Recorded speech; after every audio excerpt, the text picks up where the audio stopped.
अस्सलाम वालेकुम दोस्तों, कैसे हैं आप सब? ठीक ठाक हैं? इस दुनिया में हमें दूसरे इंसानों के साथ मिलकर ही रहना पड़ता है, चाहे वो हमारी पर्सनल लाइफ हो कि जिसमें हमारे फैमिली मेम्बर्स हैं, हमारे दोस्त हैं, या वो हमारी प्रोफेशनल लाइफ हो, हमारी जॉब है, बिज़नेस है। तो सब दूसरे लोगों के साथ मिलजुल कर ही रहना होता है इस दुनिया में। ज़ाहिर है हम अकेले अलग थलग नहीं रह सकते कि भाई मैं बस अकेला रहूँगा, ऐसा नहीं हो सकता। सबके साथ मिलकर ही रहना पड़ता है। लेकिन मसला यहाँ पर ये होता है कि जो दूसरे लोग हैं इनमें गुड क्वालिटीज़ के साथ साथ कुछ बैड क्वालिटीज़ भी होती हैं, बैड बिहेवियर्स भी होते हैं। तो ये जो लोगों के, दूसरों के जो बैड बिहेवियर्स हैं, बैड क्वालिटीज़ हैं, इनसे अपने आप को, इनके बैड बिहेवियर्स के शर से अपने आप को कैसे बचाएं, ये है हमारा आज का टॉपिक। ह्यूमन हिस्ट्री में 7 तरह के बैड बिहेवियर्स आते हैं। जब ह्यूमन हिस्ट्री को हम स्टडी करते हैं इंसान को पिछले बहुत सारे सालों तक, तो पता चलता है कि इंसानों में 7 तरह के बैड बिहेवियर्स या बैड क्वालिटीज़ होती हैं। देखते हैं कि ये बैड बिहेवियर्स क्या हैं और इनको हम पहचानें कैसे। क्योंकि मसला ये होता है कि कोई भी इंसान अपने इन बैड बिहेवियर्स को, अपनी इन बैड क्वालिटीज़ को डिस्प्ले नहीं करता, दिखाता नहीं है कि मेरे अंदर ये बुरी क्वालिटीज़ हैं। और क्योंकि उसे पता होता है कि अगर मैं डिस्प्ले करूँगा तो मेरा इमेज दूसरों के सामने ख़राब होगा और मैं नापसंदीदा हो जाऊँगा। तो इसलिए हर कोई अपनी इन बैड क्वालिटीज़ को छुपाता है। और मसला ये होता है कि जब in bad qualities, bad behaviours की वजह से बाज़ औक़ात हमें नुकसान वो दूसरे पहुंचाते हैं, तो हमें बड़ी हैरानी होती है कि यार इस बंदा ये तो बड़ी अच्छी बातें करता है और ये मेरे साथ ऐसा करेगा, मैं तो सोच भी नहीं सकता। तो उनके बैड बिहेवियर से हमें नुकसान पहुंचता है और उस पर जब हम ओवर इमोशनल हो जाते हैं तो और ज़्यादा अपने आप को नुकसान पहुंचाते हैं और बाज़ औक़ात पूरी ज़िंदगी ये चीज़ हमारे दिल और दिमाग पे चिपक जाती है। तो इसलिए बहुत ज़रूरी है कि हम लोगों की फ़ेस वैल्यू पर मत जाएं, उनके अल्फाज के ऊपर सिर्फ हम तकिया ना करें, हम उनके बॉडी लैंग्वेज को भी देखें और ये देखें कि उनका पास्ट, उनका माजी कैसा है, क्या माजी में भी उनकी कुछ इस तरह की चीज़ें नज़र आई हैं, ताकि हम अपने आप को दूसरों के इन बैड बिहेवियर से बचाएं, उनको पहचाने भी और उससे अपने आप को बचाएं भी। तो देखते हैं ये बैड बिहेवियर्स क्या हैं और इनसे अपने आप को कैसे बचा सकते हैं। सबसे पहली जो बैड क्वालिटी है वो है जी हसद, एनवी। ये हसद सब इंसानों के अंदर होता है और ये एक नेचुरल टेंडेंसी है कि जब हम किसी अपने आसपास वाले को अपने से ज़्यादा आगे सक्सेसफुल, कामयाब देखेंगे तो हम अपने अंदर हसद फील करेंगे। तो कुछ लोग अपनी इस हसद की क्वालिटी को कंट्रोल में रखते हैं, लेकिन कुछ लोग इसको कंट्रोल में नहीं रखते, तो ये इनकी बैड क्वालिटी बन जाती है। तो ये हसद क्या होता है कि हर वक्त अपने आप को दूसरे से कंपेयर करना, कि दूसरे के और अपने पैसे में या लुक्स में या कूलनेस में, इंटेलिजेंस में या स्टेटस में या पॉपुलैरिटी में। तो और जो ये हसद करने वाला बंदा होता है वो ये नहीं देखता कि दूसरा बंदा जो मुझसे आगे है वो इतनी मेहनत कर रहा है इसलिए वो मुझसे आगे है, उसके अंदर कोई ख़ास उसने ऐसा किया है इसलिए आगे। वो सिर्फ ये सोचता है कि यार ये बस इसमें तुक्का लग गया इसका, या ये सिफारिश पे आया है या पर्ची पे आया है। तो वो मानता नहीं है कि उसकी मेहनत है इस वजह से वो आगे, वो उससे सिर्फ हसद करता रहता है। तो अब सवाल ये है कि कोई दूसरा ऐसा किसी के अंदर ये हसद वाली ये जो बैड क्वालिटी, इसको पहचाने कैसे। तो अगर कोई आपकी बहुत ज़्यादा तारीफ़ कर रहा हो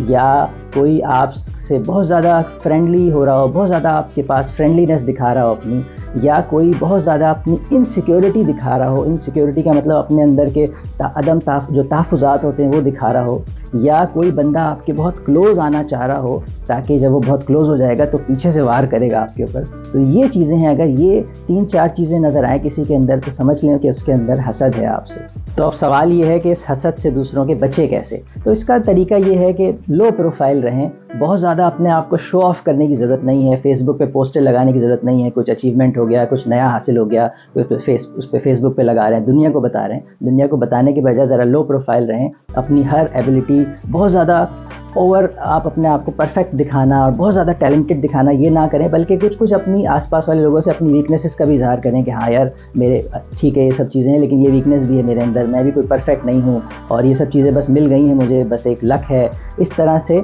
दूसरों को आपसे ख़तरा ना लगे, दूसरों के साथ मिलकर आप चलें, दूसरों के जैसे बन के रहें, बहुत ज़्यादा स्टैंड आउट, बहुत ज़्यादा अपने आप को नुमायाँ होने से बचाएं, ताकि आपको इस हसद वाली जो दूसरों की बैड एबिलिटी है, बैड क्वालिटी, उससे आप बच सकें। दूसरा जो बैड बिहेवियर है वो है मवाफ़क़त, उसको हम कह सकते हैं कन्फॉर्मिज़म। कन्फॉर्मिज़म का मतलब ये है कि एक जो ख़ास कोई ग्रुप होता है, कोई ऑफ़िस है, ऑफ़िस का ऑर्गेनाइजेशन है या घर है, हर जो बहुत सारे लोग एक ग्रुप बना के रह रहे होते हैं, उनका एक ख़ास माइंडसेट बन जाता है کہتے ہیں نا ہم کہ یار یہ اس آفس کا کلچر یہ ہے یا ہمارے گھر کا کلچر یہ ہے، تو ایک خاص ایک ماحول بن جاتا ہے کسی بھی گھر کا یا کسی بھی آفس کا یا کسی بھی ادارے کا. تو یہ جو ایک خاص ایک کلچر بن جاتا ہے یا ویلیوز بن جاتی ہیں، تو سب لوگ اس کے ساتھ مل کر رہنا چاہتے ہیں. کوئی نہیں چاہتا کہ اس سے ہٹ کر کوئی بات ہو، سب اس کے اندر رہنا چاہتے ہیں، کیونکہ ایک آسانی بھی ہو جاتی ہے کہ ہاں یار سب کو پتہ ہے یار اس طرح سے رہنا ہے، یہ کپڑے پہننے ہیں، یہ بات کرنی ہے، یہ بات نہیں کرنی، یہ بات فلاں بات باس کو نہیں پسند یا فلاں بات مینجمنٹ کو نہیں پسند. تو یہ ساری باتیں جو ہیں ایک کلچر بن جاتا ہے. تو اگر ہمارے ذہن میں کوئی اس طرح کا سوال آئے کہ جو اس کلچر سے ایک الگ سی کوئی بات آپ کریں گے، تو سب کے کان کھڑے ہو جائیں گے کہ یار یہ اس نے کیسی بات کر دی، یار یہ تو آج تک ہمارے آفس میں یہ بات ہوئی نہیں ہے. تو یہ جو ایک کنفارمزم کا ایک بیہیویئر ہے لوگوں کے اندر، اس سے بھی ہمیں اپنے آپ کو بچانا پڑے گا. کیونکہ اگر ہم کوئی ایسی بات کر دیں گے، اگر آپ کے کچھ باغیانہ خیالات ہیں، کیونکہ جو سوچنے والا انسان ہوتا ہے وہ ہمیشہ سوال کرتا ہے کہ یار ہم ایسا کر رہے ہیں تو ہم ایسا کیوں کر رہے ہیں بھائی. تو یہ جو سوال ہے یہ آپ نے کرنا، اگر آپ کریں گے تو پھر آپ جن لوگوں کے اندر یہ جو بیڈ بیہیویئر ہے کنفارمزم کا، ان کو اپنے خلاف کر لیں گے. تو اس کے لیے طریقہ یہ ہے کہ اگر آپ کے دل میں ایسے کوئی سوالات ہیں بھی تو ان کو بہت زیادہ اوپنلی کرنے کی ضرورت نہیں ہے. جو آپ کے کلوز لوگ ہیں، جن کے اوپر آپ کو پورا بھروسہ ہے، اپنے بھروسے کے لوگ ہیں، انہی سے آپ یہ سوال کریں اگر ہیں بھی آپ کے، تاکہ آپ اس کنفارمزم کے جو بیڈ بیہیویئر ہے لوگوں کا، اس سے اپنے آپ کو بچا سکیں. تیسرا جو بیڈ بیہیویئر ہے وہ ہے بھائی ریجیڈیٹی، سختی، یہ جو کٹر پن آ جاتا ہے لوگوں میں. تو یہ بھی ایک بہت بڑا بیڈ بیہیویئر ہے کہ بس جیسا ہو رہا ہے، جیسا سب کر رہے ہیں ویسے ہی ہم بھی کر رہے ہیں. اور نہ صرف یہ کہ ویسا کر رہے ہیں، بلکہ اس کے ساتھ وہ جو چیز ہم کر رہے ہیں اس کے ساتھ ایک خاص طرح کا ایک تعصب ہمارے اندر آ جائے کہ بس یہی ٹھیک ہے اور یہی ہم کر رہے ہیں، اور کوئی اگر اس سے ہٹے گا تو وہ غلط کرے گا. تو یہ جو ہم انسانوں میں کچھ میں ریجیڈیٹی آ جاتی ہے، یہ بھی ایک بہت بڑا بیڈ بیہیویئر ہے. اور لوگ اس ریجیڈیٹی کو اپنے دکھانا پسند نہیں کرتے، شو نہیں کرتے. اب مسئلہ یہ ہے کہ ہم انسان جو ہیں وہ آسان پسند واقع ہوئے ہیں کہ بس یار شارٹ کٹ کوئی مل جائے اور کوئی بہت زیادہ محنت نہ کرنی پڑے، بہت زیادہ دماغ کو استعمال نہ کرنا پڑے. تو اس کا شارٹ کٹ یہ ہے، آسان حل یہ ہے کہ بس جو سب کر رہے ہیں ہم بھی وہی کرتے رہیں، اور جو ایک دریا بہہ رہا ہے اسی کے ساتھ ہم بھی بہتے رہیں. کوئی بھی اس میں کوئی نئی بات، کوئی اچانک سے کوئی الگ سی بات آئے گی تو وہ ہمیں پسند نہیں آئے گی. تو ایسا جو بیڈ بیہیویئر جس کے اندر اس کٹر پن اور ریجیڈیٹی والا جو بیہیویئر ہوگا تو وہ اس بات کو پسند نہیں کرے گا. تو یہ جو بیڈ بیہیویئر ہے ریجیڈیٹی، یہ جو پچھلا ہم نے بات کی کنفارمزم، یہ اس سے ملتا جلتا ہے، لیکن اس میں اور اس میں ایک فرق ہے، اور اس لیے یہ ایک الگ بیڈ بیہیویئر ہے. اور اس میں ریجیڈیٹی سے بچنے کا طریقہ یہ ہے، کیونکہ جب کوئی انسان میں یہ ریجیڈیٹی ہوگی تو آپ اس سے وہ جو کر رہا ہے اس کے بارے میں بھلے جتنی بھی آپ اپنی لاجک پیش کر دیں، جتنی بھی ریشنل بات کر لیں، اس میں نہیں ماننا ہے. وہ کہے گا نہیں یار میں تو بس یہی کر رہا ہوں اور یہی میں نے دیکھا ہے، تو میں تو اس کے علاوہ کچھ اور نہیں سوچ سکتا. تو اس لیے کسی ایسے ریجڈ بندے سے بات کر کے، بحث کر کے کوئی فائدہ نہیں ہے، کیونکہ آپ اس سے جتنی بات کریں گے آپ الٹا وہ اپنی طرح ریجڈ ہوا ہے اور آپ اپنی طرح ریجڈ ہوتے جائیں گے جتنی بحث ہوگی. تو اس لیے ایسے جو کوئی اگر اس طرح کا ریجڈ بیہیویئر ہے تو اس سے بات کرنے کے بجائے آپ کے ذہن میں اگر کچھ سوالات بھی ہیں تو اس کو اپنے اندر تک رکھیں، اور اس کو جو ہے بہت زیادہ ڈسپلے نہ کریں. اور اس طرح کے ماحول میں اگر آپ کو لگتا ہے کہ کچھ چیزیں صحیح نہیں ہو رہی ہیں تو آپ اس کو اپنے لیول پر اس پہ کام کرتے رہیں، جو بھی اپنے آپ کو بہتر کرنا ہے وہ کرتے رہیں. لیکن اس طرح کے اگر لوگ بیڈ بیہیویئر والے، ریجیڈیٹی والے ہوں گے، ان کے سامنے آپ بہت زیادہ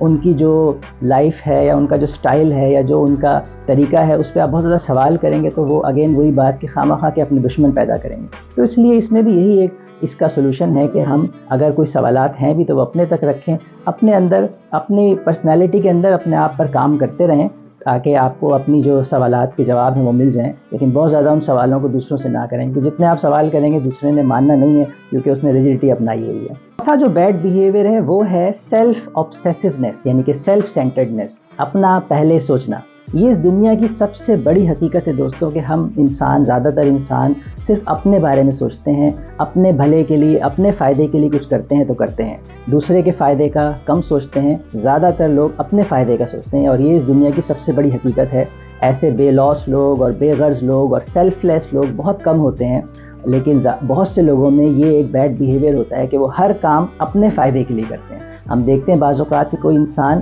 کوئی اچھا کام کر رہا ہوتا ہے کسی دوسرے کا بھلا کرنے کے لیے، لیکن اصل میں بھی اس میں وہ اپنا فائدہ دیکھ رہا ہوتا ہے کہ یہ میں کام کروں گا تو میرا امیج اچھا ہوگا، لوگوں کے سامنے میرا اچھا ایک इमेज आएगा, तो असल में उसमें भी उनका फ़ायदा ये होता है, इसलिए वो ये अच्छे काम कर रहे होते हैं। तो जब हम ऐसे लोगों को देखते हैं जो वो अच्छे काम कर रहे हैं, तो हमें लगता है कि यार ये तो बड़ा कमाल आदमी है और कितना अच्छा इंसान है, कितना इसमें फ्रेंडलीनेस है और दूसरों के लिए कितना कर रहा है। तो हम कोई ऐसा काम कर रहे होते हैं तो हम उस बंदे को अपने साथ मिलाना चाहते हैं, लेकिन झटका हमें जब लगता है जब हमें पता चलता है कि ऐन वक्त पे वो उस जगह से हमारा साथ छोड़ गया। तो फिर हम सोचते हैं कि यार ये बंदा तो बड़ा अच्छा था और अच्छे इसने पहले भी काम किए हैं, लेकिन हमने उसके वो काम सिर्फ देखे, हमें ये नहीं पता, क्योंकि हम उसके दिल में नहीं झांक सकते कि उसने ये काम जो अच्छे किए वो भी इसलिए किए हैं कि उसका फ़ायदा था, उसमें उसका इमेज अच्छा था। लेकिन यहाँ जिस काम में मैं उसको अपने साथ शामिल करा रहा था उसमें उसका फ़ायदा नहीं था। तो इसलिए हमें ये जो एक सेल्फ ऑब्सेसिवनेस की जो बैड बिहेवियर है उससे बचने के लिए ये करना है कि किसी को अपने साथ किसी काम में ऑन बोर्ड करना है, किसी के साथ किसी की हेल्प चाहिए, तो हमें उसको उसका फ़ायदा दिखाना है कि यार ये काम अगर तुम मेरे साथ करोगे तो तुम्हारा इसमें ये फ़ायदा है। अगर आप उसको उसका फ़ायदा नहीं दिखाएंगे तो वो आपके साथ ऑन बोर्ड नहीं होगा। तो इसलिए हर काम में इस बैड बिहेवियर से बचने का तरीका ये है कि जो भी कोई काम है आपके साथ, ऑफिस में कोई टीम में है या कोई भी इस तरह का काम है और उसमें आपको दूसरे की हेल्प, सपोर्ट, मदद चाहिए, तो दूसरे इंसान को उसका फ़ायदा दिखाएं, उसके फ़ायदे की बात करें, ताकि वो आपके साथ ऑन बोर्ड हो और एक लॉन्ग टर्म रिलेशन अपना रखे। क्योंकि इस दुनिया की बहुत बड़ी हकीकत है कि हम सब इंसान ज़्यादातर सेल्फ ऑब्सेसिव, सेल्फ सेंटर्ड होते हैं और इस तरह से बेलॉस और खुद बेलॉसी जो है बहुत कम लोगों में होती है। तो इस बैड बिहेवियर से बचने का तरीका ये है कि किसी दूसरे के साथ कुछ काम करना है तो उसको उसका फ़ायदा दिखाएं, उसके फ़ायदे की बात करें, ताकि उसको लगे कि हाँ इस काम में मेरा फ़ायदा है, किसी भी तरह का मेरा इमेज अच्छा होगा, मुझे मुनाफा होगा, मुझे फ़ायदा होगा, जब ही वो आपके साथ शामिल होगा। वीडियो में हमने जो 7 बैड बिहेवियर्स हैं उस पर बात की, कुछ बिहेवियर्स पर हमने बात कर ली। इस वीडियो का दूसरा हिस्सा देखें जिसमें हम बाकी जो बैड बिहेवियर्स हैं उस पर हम बात करेंगे।